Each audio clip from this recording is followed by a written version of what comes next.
কঠিন ভয়াবহ অবস্থা, ঠিক কিনা? ভাইরা আমার, নবীর মুহাব্বত অন্তরে রাখেন, নবীকে ভালোবাসেন। একটা খ্রিস্টান পাদ্রী নবীকে মুহাব্বত করেন, সুবহানাল্লাহ। নবীর দিদার পাওয়ার জন্য, নবীর ভালোবাসা পাওয়ার জন্য তাওরাত কিতাবে করেছে যে নবী এই রাস্তা দিয়ে আসবে, ঠিক সেই রাস্তায় বছরের পর বছর হুজরাখানা বানিয়ে আমার নবীর দিদারের আশায় নবীকে দু চোখ করে দেখবে, নবীকে একটু দেখবে, সেই আশায় হুজরা বানায়, সুবহানাল্লাহ। ওগো মুসলমান, নবীর সুন্নতের অনুসরণ করেন। এক মহিলা সাহাবী ওদের মহিলার সংবাদ ছড়িয়ে গেল, রাহমাতুল লিল আলামিন পানের নবী শহীদ হয়ে গেছেন। মহিলা আবার দৌড়ায় উহুদের ময়দানের দিকে। মদিনা থেকে উহুদ প্রায় 3 কিলোমিটার বা 4 কিলোমিটার। যে সমস্ত হাজী ভাইরা গিয়েছেন দেখেছেন, মহিলা আবার দৌড়ে উহুদের ময়দানের দিকে। পথে সাক্ষাৎ হয়ে গেল একজনের সাথে। মহিলা জিজ্ঞেস করে, উহুদের ময়দানে আমার রাহমাতুল লিল আলামিন পানের নবী, মায়ার নবী কেমন আছে গো? ওই লোকটা আবার সংবাদ দিয়ে উহুদের ময়দানে তোমার স্বামী শহীদ হয়ে গেছে। তবুও মহিলা বুকক্ষেপ করে না, সামনের দিকে দৌড়ায়। কিছুক্ষণ যাওয়ার পর আবার দেখে আরেকজন লোক, আবার জিজ্ঞেস করে, উহুদের ময়দানে আমার রাহমাতুল লিল আলামিন দয়ার নবী, মায়ার নবী কেমন আছে গো? এবার সংবাদ দেয়, উহুদের ময়দানে তোমার স্বামী শহীদ হয়েছে। আল্লাহু আকবার। সন্তান শহীদ হয়ে গেছে, স্বামী শহীদ হয়ে গেছে।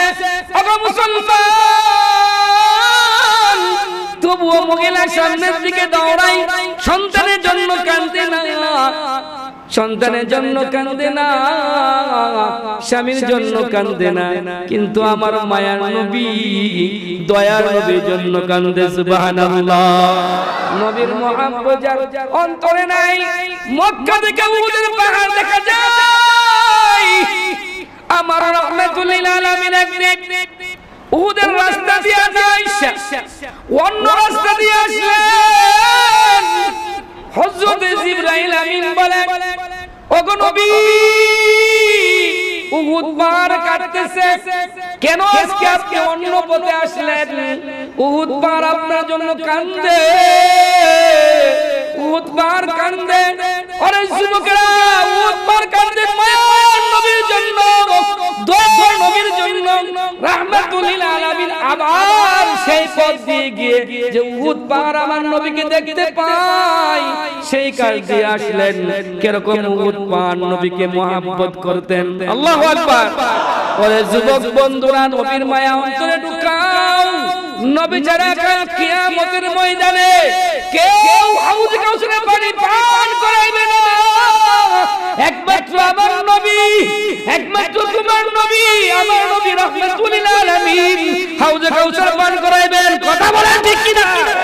এই জন্য মায়ার নবীর জন্য জান দেওয়ার জন্য কোন কোন যুবক তৈরি আছেন, হাত দেখতে চাই। নারায়ে তাকবীর, নারায়ে তাকবীর। আল কোরআনের আলো, আল কোরআনের আলো। ওরে যুবকেরা, নবীর মুহাব্বত অন্তরে রাখা চাই। নবী আমার হাউজে কাউসারে পানি পান করাইবেন।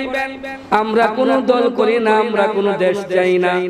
আমরা চাই কোরআনের বিরুদ্ধে কেউ বললে সে আমাদের শত্রু হয়ে যাবে, কোরআনের বিরুদ্ধে না বললে সে আমাদের বন্ধু। আওয়াজ দেন ঠিক কিনা? আরে নবীর দিন গ্রহণ করার পরে, ইসলাম গ্রহণ করার পরে সাহাবায়ে কেরামের ঘরে শত্রু হয়ে গেছে, সংসার ত্যাগ করছে, সমাজ ত্যাগ করছে, মায়া ত্যাগ করছে, কিন্তু আমার মায়ার নবীকে ত্যাগ করে নাই। কথা বলেন ঠিক কিনা? আমার মায়ার নবীকে ত্যাগ করে নাই। ওগো মুসলমান, নবীর সুপারিশ ছাড়া জান্নাতে যাওয়া যাবে না। এই জন্য আল্লাহ পাক বলেছেন, ওয়ামা আরসালনাকা ইল্লা রাহমাতাল লিল আলামিন। আমার মায়ার দয়ার নবীকে আল্লাহ পাক তামাম দুনিয়ার জন্য রহমত হিসাবে বরকত হিসাবে আল্লাহ পাক দুনিয়াতে প্রেরণ করেছে। এজন্য মায়ার নবীকে মুহাব্বত করতে হবে, ভালোবাসতে হবে, শুধু জবানেই বললে চলবে না। আল্লাহ পাক বলেছেন, কুল ইন কানা আবাউকুম ওয়া আবনাউকুম ওয়া ইখওয়ানুকুম ওয়া আজওয়াজুকুম, নবীকে মুহাব্বত করো তোমার সন্তান থেকে, তোমার বিবি থেকে, তোমার ব্যবসা থেকে, তোমার মাল থেকে বেশি পরিমাণ মুহাব্বত করো। সুবহানাল্লাহ। হযরত ওমর নবী আরবির দরবারে কই ইয়া রাসূলুল্লাহ ইয়া হাবিবাল্লাহ নবীজি গো, আমি আপনাকে ভালোবাসি, মুহাব্বত করি। আল্লাহর রাসূল বলেন, ওমর রে, তুই কি তোর সন্তান থেকে, তোর বিবি থেকে, তোর মাল থেকে আমি নবী মুহাম্মদুর রাসূলুল্লাহ সাল্লাল্লাহু আলাইহি ওয়াসাল্লামকে ভালোবাসোস কিনা? সাহাবায়ে কেরামের মন ছিল একবারে নরম। হযরত ওমর আবার বলে, ইয়া রাসূলুল্লাহ, না না না, আমার নবী বলে, ওমর না, এই ভালোবাসা হলো না। কিছুক্ষণ পর হযরত ওমর বলেন, ইয়া রাসূলুল্লাহ ইয়া হাবিবাল্লাহ নবীজি গো, আমি আমার সন্তান থেকে, আমি আমার মাল থেকে, আমার বিবি থেকে সবচেয়ে বেশি আমি আপনাকে ভালোবাসি। আল্লাহু আকবার। আমার মায়ার নবী, দয়ার নবী বলে, হ্যাঁ হ্যাঁ ওমর, এতক্ষণ হয়েছে, ভালোবাসা হয়েছে।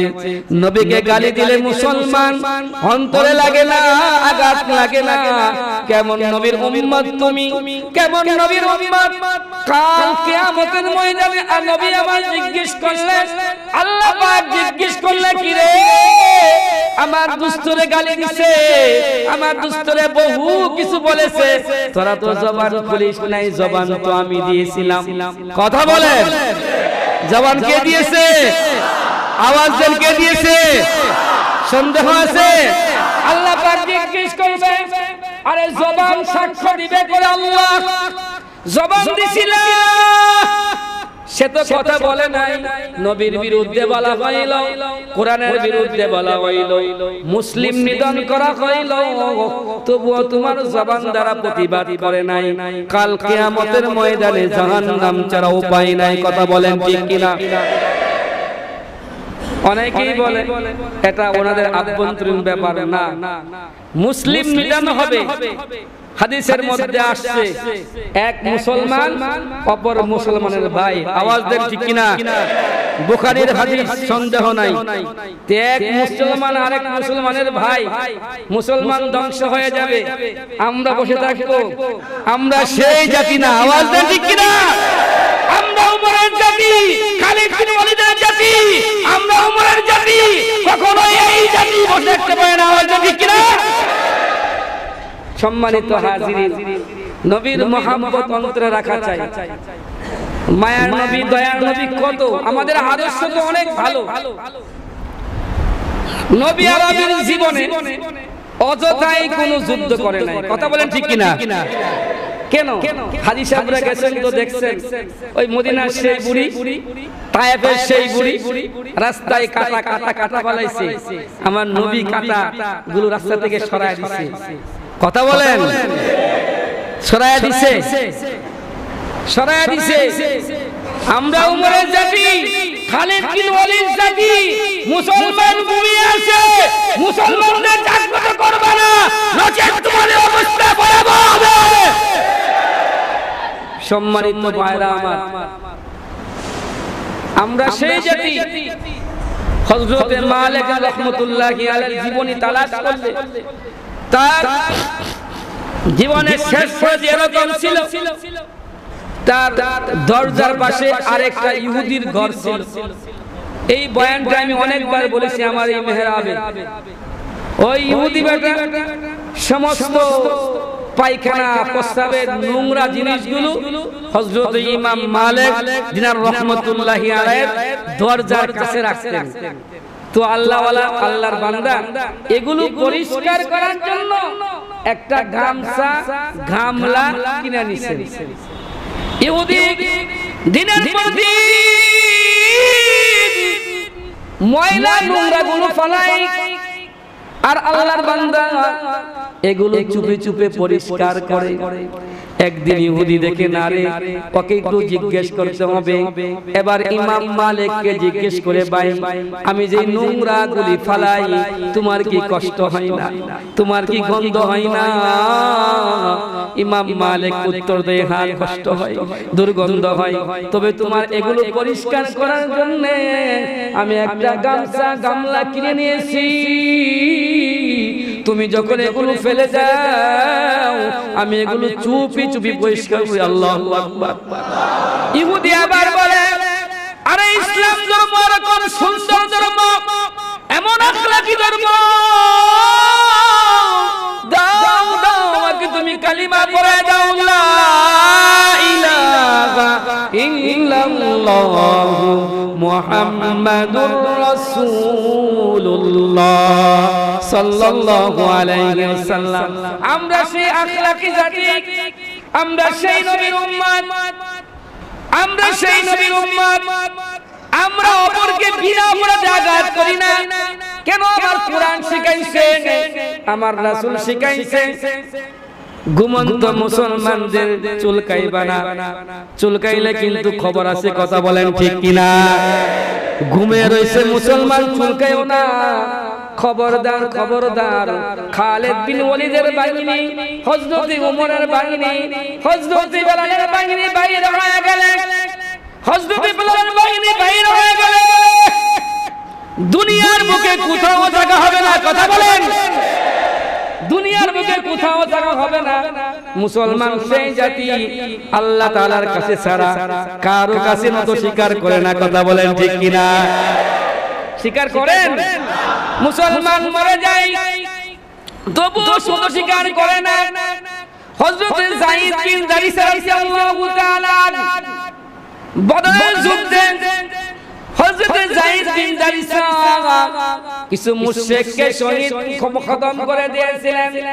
সেই জন্য হযরত যায়েদ বিন জারিসাকে আর মুশরিকরা গ্রেফতার করে নিয়ে আসলো, শুলেতে জড়াইছে, আলে শুলেতে জড়াইছে, বহু কষ্ট দিছে, তবুও নবীর মায়া বলে নাই, তবুও কোরআন বলে নাই।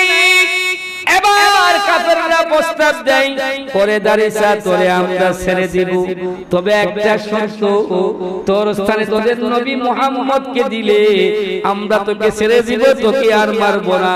এবার আল্লাহর নবী সাহাবী বলে, শুনো রে, আমি তো দিবই না, বরং আমার নবীর গায়ে একটা মাছি বসবে, আমি দাঁড়িয়েছে জীবিত থাকলে তা কখনোই হবে না। আল্লাহু আকবার। এরকম নবীর পাগল হয়ে যান, এরকম নবীর খাঁটি উম্মত হয়ে গেলে ওগো ভাইরা আমার, সেই দিন হয়তো একটু আশা করতে পারি রাহমাতুল লিল আলামিন মায়ার নবী, দয়ার নবী সুপারিশ আমরা কিছু পাইতে পারি, কথা বলেন ঠিক কিনা? ভাইরা আমার, এই জন্য নবীর সুন্নতের ছায়া তলে নবীর ইতাআত অনুসরণ অনুকরণ করা প্রতিটা মুসলমানের জন্য আবশ্যকীয়। যদি নবীকে পাইতে চান তবে আল্লাহকে পাইতে পারেন। এটা কে বলেছেন? আল্লাহ। কে? আল্লাহ বলেছেন। যদি নবীকে ভালোবাসতে চান আল্লাহকে ভালোবাসা হলো। আল্লাহ বলেন, আমার নবীকে ভালোবাসলে, নবীকে মুহাব্বত করলে, আমাকে মুহাব্বত করলো, আমাকে ভালোবাসলো, আর যারা আমাকে ভালোবাসলো, আমার নবীকে ভালোবাসলো, আমি ওদের জীবনের সমস্ত গুনাহগুলি ক্ষমা করে দেব। সুবহানাল্লাহ। এত আস্তে সুবহানাল্লাহ। কি ভয় আছেন কিনা? হ্যাঁ, আমি ভয় পাই না। ভয় আছেন? মাশাআল্লাহ মাশাআল্লাহ। ভয় পায় না। মুসলমান ভয় পাবে কেন? মুসলমানের ভয় আছে। সৎ কাজে এক আল্লাহ ছাড়া কাউকে ভয় আমরা করি না, কথা বলেন ঠিক কিনা? আমরা ভয় পাওয়ার মুসলমান নয়। মরণ দিবেন, মরণ নিব। মুসলমান তো তাই তো করে। যদি কোরআনের জন্য মরতে হয়, নবীর জন্য মরতে হয়, রাজি আছেন তো ইনশাআল্লাহ? মারহাবা মারহাবা। সম্মানিত ভাইরা, বোঝা গেছে আমাদের ভিতরে ঈমানের স্পিড আছে, থাকতে হবে, থাকতে হবে। যমুনা টিভি নিউজ 20 থেকে 22 জন ভারতে প্রায় করোনা ভাইরাস ঢুকতেছে। আল্লাহর প্রকাশ্যে মুজিজা, আল্লাহু আকবার, প্রকাশ্যে মুজিজা।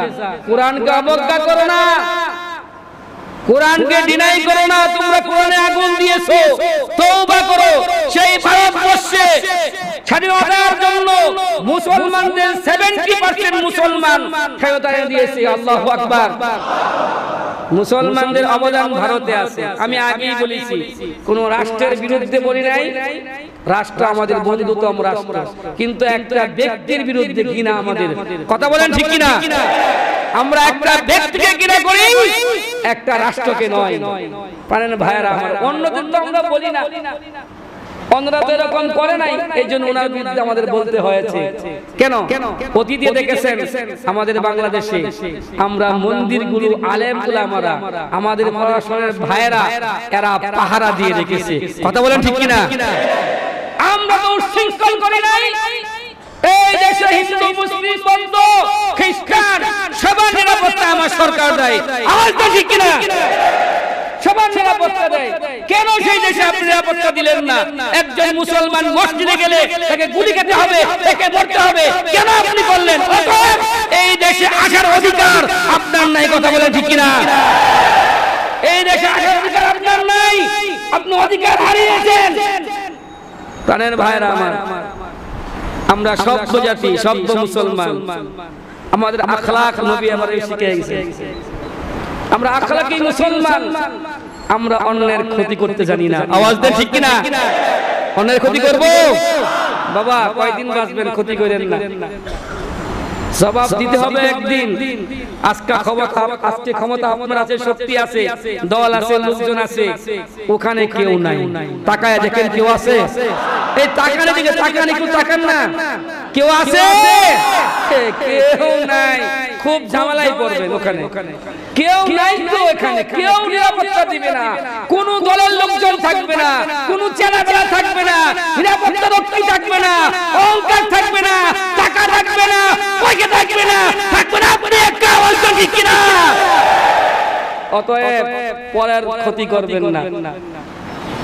চিন্তা করবেন আপনাকে কবর ডাকতেছে। আমরা কিন্তু সবাই কবরের যাত্রী। বিশ্বাস হয়? বিশ্বাস হয়? আমরা সকলেই কিন্তু কবরের যাত্রী।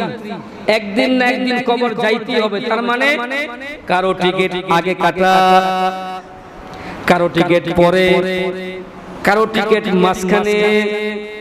টিকিট কাটা আছে, ওরে কখন ট্রেন আসবে আর ট্রেনে উঠতে হবে, নিশ্চিত ট্রেনে উঠতে হবে। না উঠলেও আপনার ধৈর্য হইয়া উঠে আসবে, যাও যাও, তোমার টিকিট এসে গেছে, আর থাকা যাবে না। কথা বলেন? টিকিট কিন্তু কাটা। আমরা কবরের যাত্রী। অতএব এত ক্ষমতা, এত অন্যকে কি কষ্ট দেওয়া, এগুলো করবেন না। এগুলো সম্পূর্ণ নিষেধ ভাইরা আমার। আল্লাহর ঘর মসজিদের জন্য, আল্লাহর ঘর